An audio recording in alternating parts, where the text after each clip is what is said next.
Chapter 3, in which Pooh and Piglet go hunting and nearly catch a Woozle. The Piglet lived in a very grand house in the middle of a beech tree, and the beech tree was in the middle of the forest, and the Piglet lived in the middle of the house. Next to his house was a piece of broken board which had Trespassers W on it. When Christopher Robin asked the Piglet what it meant, he said it was his grandfather's name and had been in the family for a long time.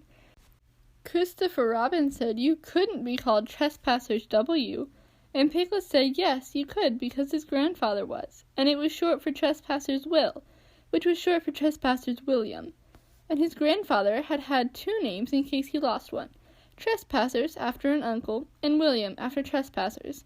"I've got two names," said Christopher Robin carelessly. "Well, there you are, that proves it," said Piglet. One fine winter's day, when Piglet was brushing away the snow in front of his house, he happened to look up, and there was Winnie the Pooh. Pooh was walking round and round in a circle, thinking about something else, and when Piglet called to him, he just went on walking. "Hello," said Piglet, "what are you doing?" "Hunting," said Pooh. "Hunting what?" "Tracking something," said Winnie the Pooh, very mysteriously. "Tracking what?" said Piglet, coming closer. "That's just what I asked myself. What? What do you think you'll answer?" "I shall have to wait until I catch up with it," said Winnie the Pooh. "Now look here." He pointed to the ground in front of him. "What do you see there?" "Tracks," said Piglet. "Paw marks." He gave a little squeak of excitement. "Oh, Pooh, do you think it's a Woozle?" "It may be," said Pooh. "Sometimes it is, and sometimes it isn't. You can never tell with paw marks." With these few words he went on tracking, and Piglet, after watching him for a minute or two, ran after him. Winnie the Pooh had come to a sudden stop and was bending over the tracks in a puzzled sort of way. "What's the matter?" asked Piglet. "It's a very funny thing," said Bear. "But there seem to be two animals now. This whatever it is has been joined by another whatever it is, and the two of them are now proceeding in company. Would you mind coming with me, Piglet, in case they turn out to be hostile animals?" Piglet scratched his ear in a nice sort of way, and said that he had nothing to do until Friday, and would be delighted to come in case it really was a Woozle. "You mean, in case it really is two Woozles," said Winnie the Pooh, and Piglet said that anyhow he had nothing to do until Friday. So off they went together. There was now a small spinney of larch trees just here, and it seemed as if the two Woozles, if that is what they were, had been going around this spinney. So round the spinney went Pooh and Piglet after them.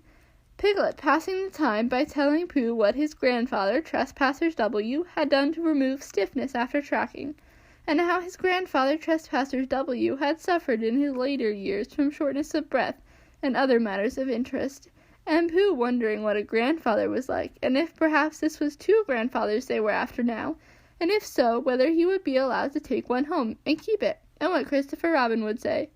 And still the tracks went on in front of them. Suddenly, Winnie the Pooh stopped and pointed excitedly in front of him. "Look!" "What?" said Piglet with a jump. And then, to show that he hadn't been frightened, he jumped up and down once or twice in an exercising sort of way. "The tracks," said Pooh. "A third animal has joined the other two." "Pooh!" cried Piglet. "Do you think it is another Woozle?" "No," said Pooh, "because it makes different marks. It is either two Woozles, and one, as it might be Wizzle, or two, as it might be Wizzles, and one, if so it is, Woozle. Let us continue to follow them." So they went on, feeling just a little anxious now, in case the three animals in front of them were of hostile intent. And Piglet wished very much that his grandfather T.W. were there, instead of elsewhere, and Pooh thought how nice it would be if they met Christopher Robin, suddenly, but quite accidentally, and only because he liked Christopher Robin so much. And then, all of a sudden, Winnie the Pooh stopped again, and licked the tip of his nose in a cooling manner, for he was feeling more hot and anxious than ever in his life before. There were 4 animals in front of them. "Do you see, Piglet? Look at their tracks. 3 as it were Woozles, and 1 as it was Wizzle. Another Woozle has joined them." And so it seemed to be. There were the tracks, crossing over each other here, getting muddled up with each other there, but quite plainly, every now and then, the tracks of 4 sets of paws. "I think," said Piglet, when he had licked the tip of his nose too, and found that it brought very little comfort, "I think that I have just remembered something. I have just remembered something that I forgot to do yesterday, and shan't be able to do tomorrow, so I suppose I really ought to go back and do it now." "We'll do it this afternoon, and I'll come with you," said Pooh. "It isn't the sort of thing you can do in the afternoon," said Piglet quickly. "It's a very particular morning thing that has to be done in the morning, and, if possible, between the hours of— what would you say the time was?" "About 12, said Winnie the Pooh, looking at the sun. "Between, as I was saying, the hours of 12 and 12:05. So really, dear old Pooh, if you'll excuse me, what's that?" Pooh looked up at the sky, and then, as he heard the whistle again, he looked up into the branches of the big oak tree, and then he saw a friend of his. "It's Christopher Robin," he said. "Ah, then you'll be all right," said Piglet. "You'll be quite safe with him. Goodbye," and he trotted off home as quickly as he could, very glad to be out of all danger again. Christopher Robin came slowly down his tree. "Silly old bear," he said, "what were you doing? First you went round the spinney twice by yourself, and then Piglet ran after you, and you went round again together, and then you were just going round a fourth time." "Wait a moment," said Winnie the Pooh, holding up his paw.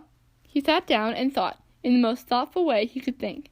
Then he fitted his paw into one of the tracks, and then he scratched his nose twice and stood up. "Yes," said Winnie the Pooh. "I see now," said Winnie the Pooh. "I have been foolish and deluded," said he, "and I am a bear of no brain at all." "You're the best bear in all the world," said Christopher Robin soothingly. "Am I?" said Pooh hopefully, and then he brightened up suddenly. "Anyhow," he said, "it is nearly luncheon time," so he went home for it.